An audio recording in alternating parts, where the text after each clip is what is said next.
What is hibernation, and why do some animals go through it? At its simplest, it can be described as a prolonged period of rest. It's usually taken during the winter months when conditions are harsher and food is scarcer. So in one sense, it's all about biological efficiency. It's a chance for a hibernating creature's body to recuperate, usually at a time of year when it isn't so worthwhile for it to move, hunt, eat, or do anything else. Not every animal hibernates, but a wide variety do, from bears to bats to squirrels, from mammals to marsupials to reptiles. The general reasons and processes for hibernation do differ slightly between species, and especially between warm and cold-blooded creatures, but the general idea is always the same. It's a vital period of physical preservation and energy conservation. Scientists refer to hibernating animals as being in a state of metabolic depression, but it's nothing to be concerned about, and ultimately it's crucial to ensuring that animals' waking months are as productive as possible. So why, you may ask, don't humans do this? Why don't we all just hunker down when the weather gets cold, close the curtains, and not open them again until spring? On the bleakest midwinter days, it might be tempting. But, of course, no human hibernates as a matter of biological necessity. The cold weather isn't as much of a threat to us, we don't need to worry any more than usual about foraging for food in the winter months, and we don't need to steer clear of predators for months on end either, which is another occasional reason why some animals hibernate. The modern human moves from season to season with relative ease. But, according to one study, it might not have always been this way. News broke in December 2020 of a co-authored paper published in the journal L'Anthropologie, entitled "Hibernation in Hominins from Atapuerca, Spain, 500,000 years ago." The study involved bone analysis from hundreds of human bone fragments discovered deep in a cave in northern Spain. In general, the Atapuerca site is a crucial location for anthropologists as they try to piece together the history of us. It was first unearthed in the 1960s and has been providing a basis for eye-opening study ever since, and today has UNESCO World Heritage status. But this could be one of the most unusual theories it has inspired so far.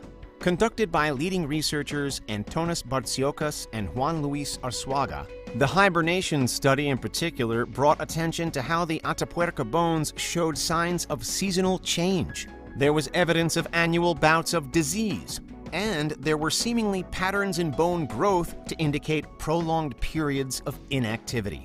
These human bones shared some resemblance to some animal bones, including to the bones of bears also found in the same cave system. The suggestion is then that early humans, like those from around 500,000 years ago in Spain, may have hibernated. Or at least that they may have done something very similar to hibernation as we understand it today. But if that were true, the next question is, why? In this case, Bartziocas and Arzuaga suggested that the motivation might have been much the same as it is for any other animal. For early humans on the Iberian Peninsula, the winter was an extremely difficult time. Food sources dried up, temperatures fell, and daylight hours shortened. The risks of being caught out in the cold were potentially life-threatening, and so they slept. Perhaps not in full hibernation mode, but in something close to it, preparing their bodies for the more promising, more prosperous summer months. At present, it's important to note that this is still just one study and one set of conclusions to draw from it. We can't definitely say that early humans did hibernate, but we can with some confidence predict that they might have done in some regions of the world. So why is this of relevance today? Well, it actually addresses a major problem that future humans could find themselves facing. A problem not even of this planet that we've all grown to call home. In space and science circles, crewed space travel is back on the agenda in a big way. And nowadays, the moon just doesn't cut it anymore. Yes, there are initiatives like the Artemis program aiming to get us back on the lunar surface, but really the world's eyes are set on Mars, and on even further afield than that. And even allowing for the most optimistic predictions on how future spaceships might look and fly, we're anticipating months, years, maybe even generations to make just one trip from Earth to somewhere else. One way around this is for our intrepid astronauts to live every minute of their time as they usually would, waking and sleeping all their hours, days, and weeks away inside their vessel. But for most, that's not exactly an enticing prospect. Another solution, then, is human stasis. Placing humans into stasis has long been a major plot line in science fiction. For writers and filmmakers, it solves a tricky issue we have with space, that it's just too big. The distances we're dealing with when hopping from planet to planet range from thousands of miles to billions of light years, and no one wants to sit through the transit. So, could cryosleep be the way to go? Since 2014, NASA has been working with the private aerospace firm SpaceWorks Enterprises on torpor-inducing transfer habitat for human stasis to Mars, with torpor relating to the general metabolic slowdown that happens when a creature hibernates. The plan is to put astronauts to sleep and then wake them up when we get there.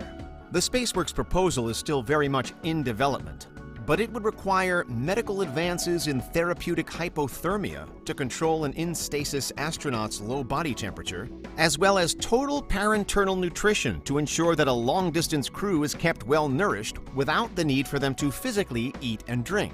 Among the benefits that such a technology could bring, NASA lists a reduction in onboard consumables, meaning a smaller payload and simpler logistics, plus the potential to lessen the psychological challenges that long-distance space travel could bring. Meanwhile, a 2019 study by the European Space Agency arrived at a similar conclusion.